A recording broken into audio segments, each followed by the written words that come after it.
Fidel Castro. Para muchos un mesías escogido, para otros un hombre abanderado por la derrota, un verdadero estratega del fracaso. Convertir un próspero país como la Cuba de 1958 en un descalabro total, es el legado de este miserable capitán, cuyo ego y autosuficiencia destruyó una de las naciones más prósperas de América Latina. La disecación de la Ciénaga de Zapata. Apenas llegado al poder, en 1959, nace su primer proyecto a lo grande, la disecación de la Ciénaga de Zapata, obra monumental que pensaba consagrar a la siembra de arroz el extenso territorio pantanoso. Luego de invertir en estudios, infraestructuras y destinar ingentes recursos, la idea fue abandonada sin explicación. Este sería tan solo el primer ensayo de una extensa obra llamada Destrucción. Muchos de esos pepillos vagos, hijos de burgueses, andan por ahí con unos pantaloncitos demasiado estrechos, algunos de ellos con una guitarrita en actitudes elvis-preslianas,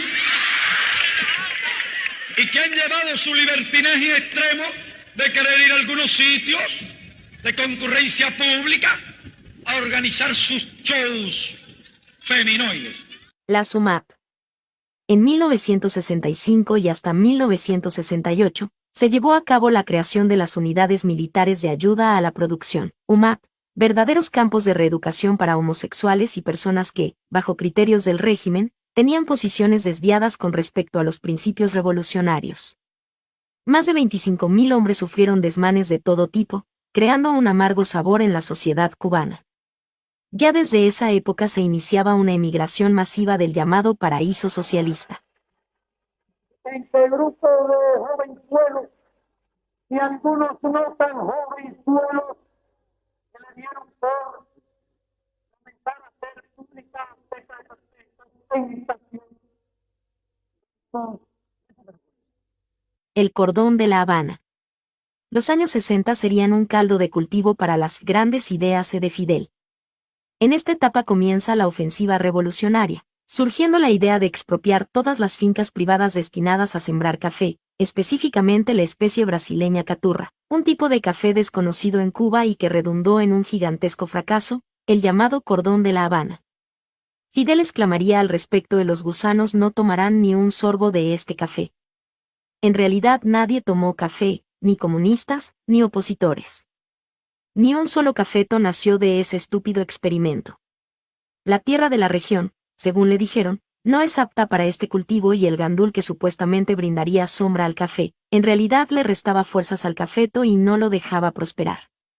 Más de 105 millones de pesos en salarios invertidos sin que se cosechara una sola lata del oloroso grano. El gran proyecto cafetalero también incluiría otros tipos de cultivos, gandul, pampola, dentro de las 6.106 hectáreas destinadas para ello, de las cuales 4.928 eran cultivables. El dictador predijo que en 5 años todas las necesidades de La Habana estarían cubiertas. Todavía siguen esperando. El mayor de los fracasos, la zafra de los 10 millones. Por esa época también se gestó la ilusión de que la isla era capaz de producir 10 millones de toneladas de azúcar en una sola zafra. En 1970, malgastó todos los recursos y fuerzas del país intentando llegar a esa cifra, acercándose malamente a los 8.5 millones, según las dudosas cifras oficiales. Como consecuencias, surgieron enormes grietas y déficit en otros sectores de una economía supuestamente planificada. Era la política del salto, pero sin acertar nunca dónde caeríamos del impulso. Y hacerlo el millón cada 17 días, pero no. Pero con relación al 10.000 millón estamos cómodos. ¿Cómo? Los ríos de leche y el oro rojo. Ubre Blanca, 1972-1986, la famosa y mimada vaca de Fidel que produjo 109,5 litros de leche, más de 4 veces la producción de una vaca corriente, en un solo día. Le hizo creer al comandante que los cubanos nadarían en ríos de leche.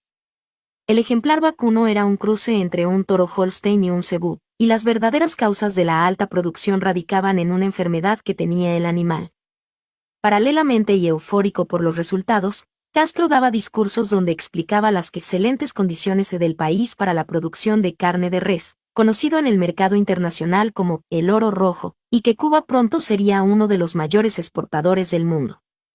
Las cabezas de ganado en Cuba disminuyeron de los 10 millones de cabezas en 1980 a menos de la mitad hoy en día. Se combina un genes rojo con uno negro, el animal sale negro. Pero como se combina un genes rojo de un animal negro con un genes rojo y otro animal negro, el animal tiene los dos genes rojos. Entonces, Resultados sociales.